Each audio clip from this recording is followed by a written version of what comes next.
Hey there, my name is Pravus, welcome back to more EU for Domination, playing as Austria. We have expanded the empire a lot. As of late in Africa, especially over here in Asia, in the New World, everything's looking pretty darn good for us, and the Ottomans are on the verge of collapse, which always feels really good.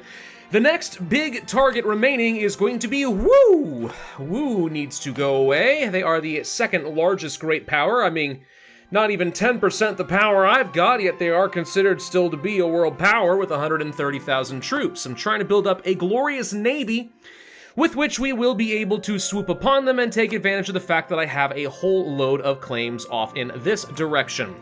And if we can make ourselves the most powerful trader in that area, which will happen once we take a ton of the land anyway, we will be able to get a lot of permanent claims in South China and Australia, weirdly enough, because for some reason, the developers of EU4 decided when they made the Austrian mission tree, they like, not quite puns exactly, but kind of like that, because that's why we have this whole settle Australasia mission. Because Austria and Australia sound similar enough, how could you not have missions surrounding them, even though it makes absolutely no sense whatsoever, besides just like the linguistics of it. But that's fine, whatever. I don't really care all that much. It doesn't matter, it's fine. All right, so what do we want to do next? Answer, we want to go ahead and start killing more people.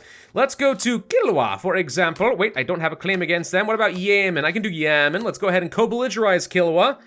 And actually, when I get a dang diplomat, we can go ahead and start one war there. Boom, all right, that's one. I also want to go over here, because New Castile is kind of being murdered by the Acoma Federation right now, which to me is just silly and disheartening. We're gonna go ahead and declare a war over here too. I can't intervene because they're not my subject, but I can attack the person who they are fighting and losing to and see if we can turn the balance. So we'll do that too. Normally I save the native crushing for like later in the game when we have imperialism, but I guess we'll worry about that a little bit later. There's also a bunch of small nations along India and such that we could take out, like this one right here. They're guaranteed by Bengal. We could fight Bengal, who's allied with you, Limbuwan and Kedah. That is a very pitiful army, guys. I'm just saying, I could and probably will kill you.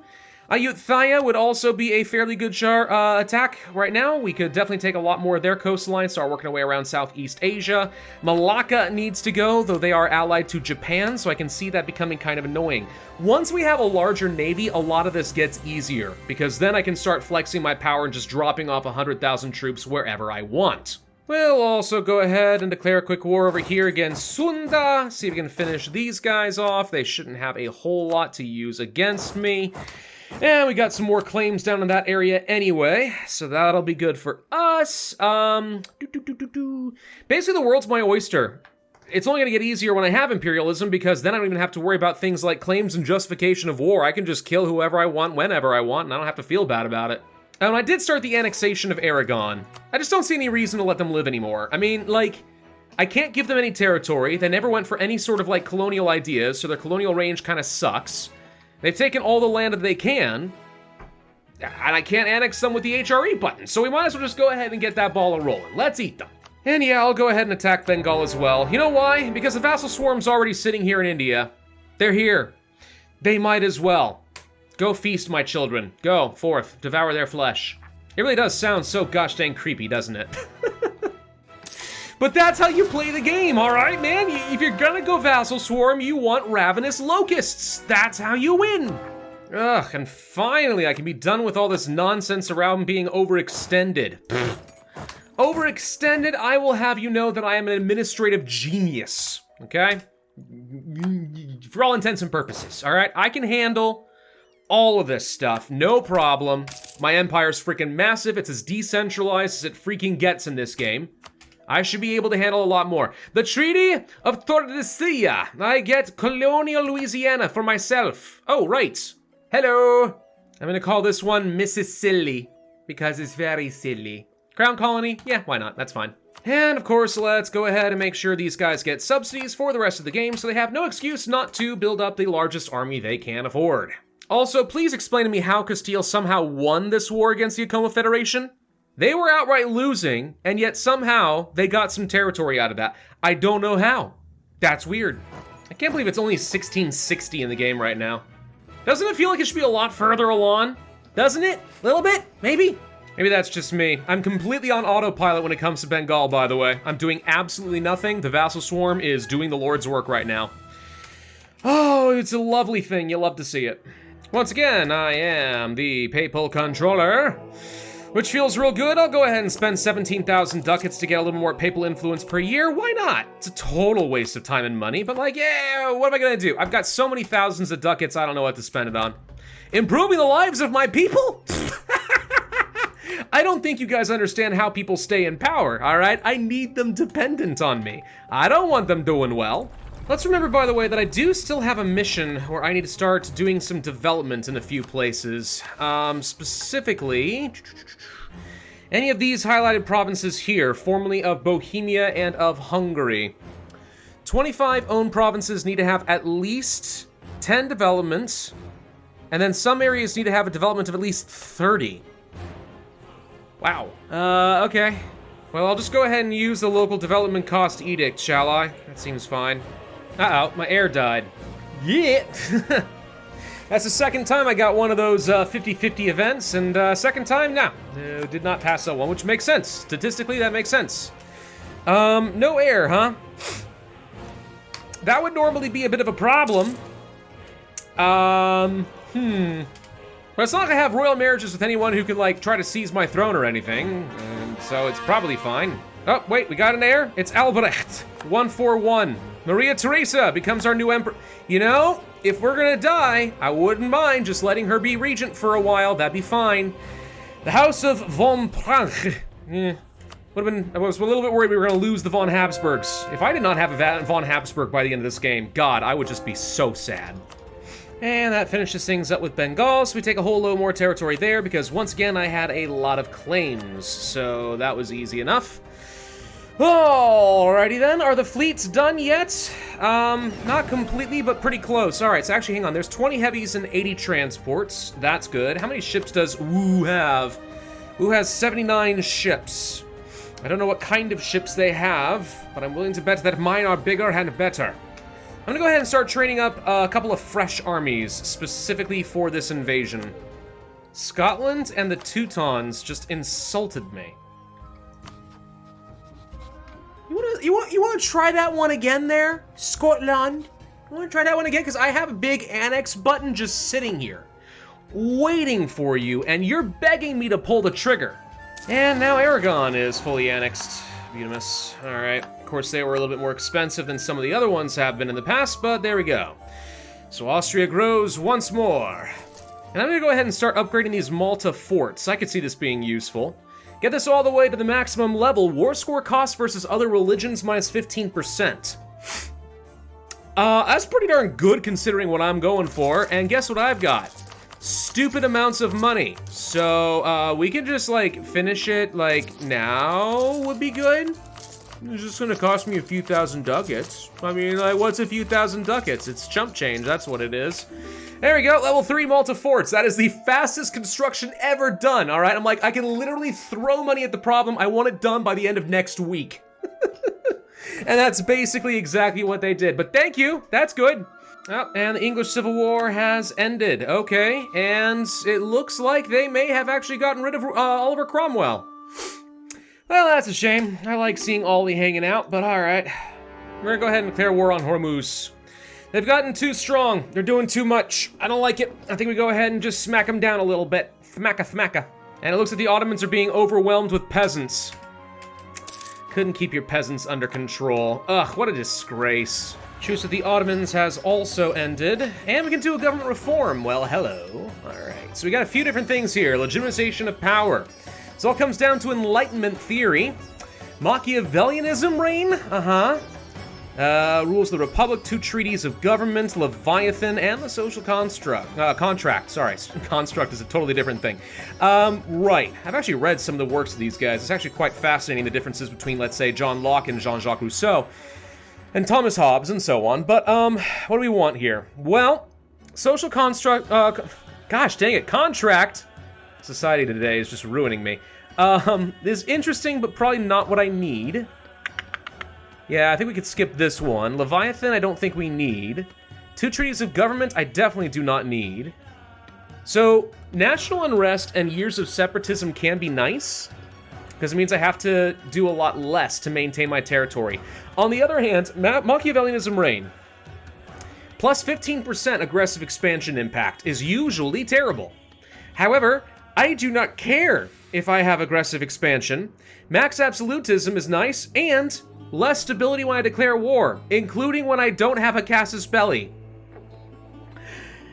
I think we're gonna go for Machiavellianism this game. That's a fun twist. And, okay, my emperor did die, and we do have a regency. You know what? That's fine. Every time I've got a Maria Theresa on the throne, alright, she's usually freaking awesome. I'll take it, dude. I should take care of a good chunk of Western Africa. We're at 97.1% overextension, which means I really need to chill a little bit before I take too much more land. But that's looking good, so we're systematically punching our way through all this. So Africa really only has a couple of independent nations left, Somalia and the Congo being the largest, and then we're pretty much done with that. So that's good. That's a whole continent practically under control. About done with our continent in Europe as well. Just waiting for one more good truce timer here against the British before we continue. Hormuz I need to finish up with. Yemen I'm going to finish up with. And then Wu, really. I would launch the attack on Wu right now, but I'm already kind of stuck in my overextension. I need to sit for a minute. I need to stagger these wars at just the right rate, which is so dang boring, if I'm honest. How are we doing on trade, by the way? Now that I'm starting to siphon a fair chunk of money through here, we're starting to see it build up, 100 ducats passing through that direction. A little bit more control would be nice over here too, but we're getting somewhere. What's it look like at the end nodes? 650 ducats in English Channel. Venice and Genoa still lagging very far behind, but at least they're getting a bit more value, and I still have 90-something% control. Why do I not have full control in Genoa? Who else has control here? It is the Pope has 14% control of Genoa. What? Pope man? How dare you build a world port? The Ottomans did just go bankrupt, by the way, and they're currently being murdered by Uzbek. Yeah, funny times. Ooh, 10% extra discipline. Don't mind if I do. Okay, so that takes a good chunk of territory away from Sind and gives me full control of the Straits, which means I once again have full connected movement, with the exception of this area around the Ottomans. And I really wish I could join my territory up easily through here, because that would make it easier to get around. We could do that with Persia. Basically, I need a land bridge. I mean, if the main thing that slows down my vassal swarm is the ability to get to the front lines, I need to do anything I can to speed that up. Nonetheless, though, I think we are finally in a position where we are ready to go for a war against who? Now, one sad thing, of course, by picking up Machiavellianism, we don't get any extra benefit from having higher max absolutism. Once you go above 100, it looks like that it doesn't change any values, right? Like, we're 105, but do I have more than 30% admin efficiency? No. So there is a soft cap that's going on there. That said, having a little bit of extra buffer is not a bad thing on the off chance I lose some legitimacy here and there, or we get an event that reduces the max absolutism by a small amount. We'll still stay at that max value. I like having at least a little bit of buffer if possible. Alright, with 172,000 troops, Wu is going to definitely be a bit of a trick, but I'm open to it anyway. Don't know if I really care too much what my casus belli is. I guess I should care a little bit. Sure, this one right here is fine, and let's declare the war. Here we go. Load up the armies, and let's get over here to the South China Sea. Very soon, we will be landing on your shores, and then what shall you do? They're smart, dogpile the frick out of me, and don't give me a landing ground. That's what they should do, just like Hoi 4. Nope, they did not listen to my advice, and now I have a landing. All I have to do is actually siege it down, and I'll be able to drop off troops without waiting a full month for them to land. And that's all it takes, okay. Well done, dummies, you're dead. What level forts do you even have, by the way? 4, 6, 6, okay. So I got the fort in Canton extremely fast because this was level 2, and I was going to say, holy crap, are we lucky? Do they only have level 2 forts? No, of course not. The AI has been indeed upgrading them all over the dang place. Which means it's going to be really difficult to take all of these dang forts. Yay. I think we can finish up this mission here, by the way. There's only 2 provinces left that need to get up to level 10 dev. Which we can definitely do. Boom. Alright, that should be the end of that nonsense. Invest in the provinces. State maintenance and monthly autonomy change for 30 years. At this point, honestly, not that big a deal. but it's one more mission off of our list. So this leaves just conquering a bit of territory in China to become a trade power, then annexing Portugal so that Portuguese Australia becomes my vassal. Then, I think all that's left is crushing the revolution, which we can't do for a while. So AEIOU is coming along very nicely, I would say. And as for the One Faith, I mean, do we have a long way to go? Yeah. Would it be nice to have more than 4 missionaries? Oh yeah. But are we making good progress? Also yeah. Now the big problem with fighting Wu is they're not going to engage with me directly right now. Not for a bit. No, they're going to send everything they got over here into India. Now, good news is my vassal swarm can, in theory, counteract this. So even though they can't reach Wu, they could at least fight these guys. We'll see what they actually end up doing, though. I'm not holding my breath. Now, I'm sure these guys think that they stand some sort of a chance against me. It's adorable, though, because, well, I can have 1 million men. More than that, actually, more like 1.3 million men. And I have almost unlimited funds, and now that my manpower is finally in a point where I can just start training up huge armies with impunity, all I can have to do is just train up like 120,000 troops, and let's just go stomp on them. I guess we can also just go ahead and do our next war against Great Britain. Yeah, I mean, what's it gonna hurt at this point? Let's just go ahead and cleanse them. Yeah, say goodbye to all those troops. Oh, if you're not gonna train a ton of cannons, you're gonna be a paper tiger here, bud. You got 190,000 troops, but if the vast majority of those end up being gosh dang infantry, you're dead. You may not realize it yet, but you're dead.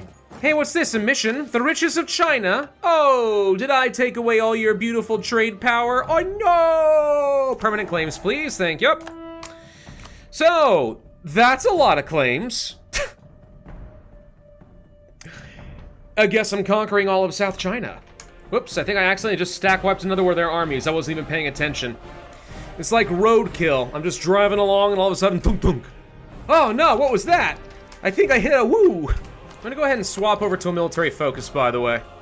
Partly because it's the power I'm generating the least of and it's starting to show. I need to get military tech, but also because I know idea groups are coming up soon. And I'm probably going to be picking up some, like, quality ideas or something. Anything that gives me a policy for extra siegeability. Another 10% would not go amiss. So it occurs to me that espionage ideas are, weirdly enough, viable for the same reason. That would be a first. Oh my gosh. I just got a 6644 general? Oh, it's a god among men! God, that's absolutely disgusting. Absolutely disgusting how good this general is going to be. I hope this person lives forever. Where's the cheat codes that make this person immortal? That's what I need. I like how these wars are progressing at almost the exact same rate. 87%, 87%. Earlier they were 72 and 72. Like, in the time it's taking me to just go ahead and win this war solo, we've also got Britain going down, and this is all on autopilot, so they're actually keeping up. As long as my troops can get into the fray, we can keep up. That's good. Well, I think this could be a good time to go ahead and just finish things up with Wu. So what do I want? Answer, I want your coastline, mostly. Everything along here will do just fine, thank you. And I'll go ahead and take Taiwan for good measure. And, yeah, we'll take this coastline along over here, too. Oh, that's too much overextension. All right, forget Taiwan for now, because it's just going to be annoying to try and take care of. That's still too much. We'll pull back a little bit here, 96%. That's gonna have to be okay then. I could ask you to give me your money or something. I mean, if I could just find ways to, like, deny you from having much money, that would be great. We could have you release a bunch of nations. Yeah, I mean, it's a thing. Release a whole bunch of little guys and stuff. Lose a lot of your core territory. Could be a thing. Sure. Boom. Alright. Wu gets a little bit exploded. And a weaker China makes it easier for me to destroy them later. The house divided cannot stand and all of that. And I can't stand them. So, let's core all of that. That was not even that expensive. That's just a couple hundred admin power for all of that nonsense. Heck yeah. Alright, and then for Britain, hi. So I'm a little overextended, and I don't feel like making you wait around for 2 years. So tell you what, you're gonna lose, all of your colonies. All of them. All of them. For the rest of the game. Say goodbye to all this nonsense. You can't have it anymore. I expect you to give all this stuff up. And we'll make you give up some of your colonies over here, but I can't core them myself. I'm gonna have to hand them all off, but that is fine. And we'll go for a slightly shorter truce timer, I think. That's good. Seems I might have slightly messed something up over here now, though, because now I can't get rid of Austrian Alberta. There's no one for me to hand it off to, I can't give it to Castile, and I can't give it to their subjects. That's awkward. I can't sell you the province either because you're my own sub. This is really weird. Tell you what, I'm gonna return the province to whoever it was supposed to go to before. No nation exists with that one. Wow, alright. The point is, we'll let someone else go kill them. I wish there was something I could do with this province. But no one's ever had a core on it, so now I have to core it myself. Lovely, but at least I'm below the 100% overextension now. Haha! I avoided my consequences. Okay, so while all of that is going on, what next? Answer, we kill off the Ottoman, who will be defended by Hormuz and Uzbek. Really? Why? That's the question I've got to ask. Why? Tell you what, we're gonna break these wars up a little bit, because I think that'll make it a little bit easier. We're gonna attack Nogai. It's gonna cost me no stability because I'm Machiavellian, and we're gonna co-belligerize Uzbek so I can eat all of their land. Of course, I have no way to actually do that. Hang on. Anyone got claims? No. So, what happens? It's not. I can't use the Holy War. I can't use superiority. I guess it's just 100% normal values for everything. Whatever. It's fine. Go do this. Uzbek is otherwise busy now. That's great. And then we'll kill the Ottomans and fight Hormuz and everyone else all over again. Oh, great. Some noble families have decided to feud. It's like Romeo or Juliet. Actually, I've started reading a book series not too long ago. It's been around for a little bit, but another book just recently got released. The first book is called Red Rising. Really good book series, actually. Kind of a mix between Hunger Games and Ender's Game. But it's really quite a roller coaster and intense and brutal, frankly. But it's really good. And yeah, a lot of it does tie around some noble families actually feuding. Which is just like, oh my god, can someone please step in and tell them to all freaking be adults? Anyway, go forth, Vassal Swarm. I am busy coring some land. I don't care about what happens. You go have fun. How's it going there, Somalia? Oh, not so tough anymore, huh? Why you continued allying with the Ottomans, I really couldn't tell you, who, by the way, is already fully sieged. Wowzers. And Hormuz is about to be fully... Wow, okay. Yeah, the vassals were enthusiastic about this one, frickin' heck. Starting to fall behind in conversions, by the way. Even though it's only taking a few months per province and I'm converting 4 at a time, it's still not keeping up. Really seems like I have to be having advisors with missionary strength for the rest of the game. That's sort of what I'm getting out of this. Oh, tech time. Boom, boom, boom. Alrighty. New ideas, what do we want? Answer, we want quality ideas, I think. Yep, that's going to work out nicely with some of the stuff that I've already got. More missionary strength at some point is going to be a necessity, I think, but this will work. Not to mention, all the combat ability and stuff in general is just really good. New great projects can be built. The Kiel Canal and the Suez Canal. The Suez is an absolute must-have. Yes, please. I'm going to go ahead and take the entire coastline of Somalia. No more Somali pirates, thank you very much. Does this mean that I'm overextended? Yeah, but I've kind of decided, you know what? I can afford to be overextended. Some of the malices are annoying. Yeah, no doubt about it. They can suck. But I've got enough money and enough troops that pretty much whatever unrest comes out of it, we can deal with. The only thing that could possibly happen that would really screw me over is several, like, let's say, legitimacy smashing events in a row. And of course, the worse that my overextension is, the more frequent these events are going to be. But this, like, war against Uzbek, for example, it's going to take a while still. Because my vassals are just taking forever to siege down a simple level 6 fort. If you don't have generals designed to take down some of these high-level forts, they can't get rid of them. They're really just too strong. I think I'm also going to go ahead and extend the Regency Council. The 552 is just too good to pass up on, in my opinion. Here we go. This is starting to look more like it. Alrighty, let's plan on handing a bunch of land off. Of course I can't because I don't have coring range. Oh, great. Okay, so now I have to go through here and manually hand this off, and we can't take as much land. So frustrating, but it's fine, it's fine, it's fine. Okay, so what I'm doing with this here is I'm going to be creating some land bridges, plus one war against Persia to take this one province here. Makes a much faster path for my vassals to get to the front lines in the future instead of having to go all the way around the Red Sea. So this seems like the way to go. All right, thank you. And does this mean that I have even more stuff to core and I'm now up to almost 200% overextension? Sure, but I mean, the further you get along in the world conquest scene, the more that's going to happen. We're gonna be probably up there in the 200, 300% range pretty frequently, unless by the time we get to imperialism, my vassals start having enough coring range to be helpful in places like Asia. And if not, well then honestly, the only reason we keep these people around is for conversions. And if they're not actively converting anything for me, then we might as well just form the gosh dang HRE. Oh my gosh, okay, yes, I get it. There's a lot of negative events happening. Thank you, I do not care. I just simply do not care. You cannot make me care, I refuse.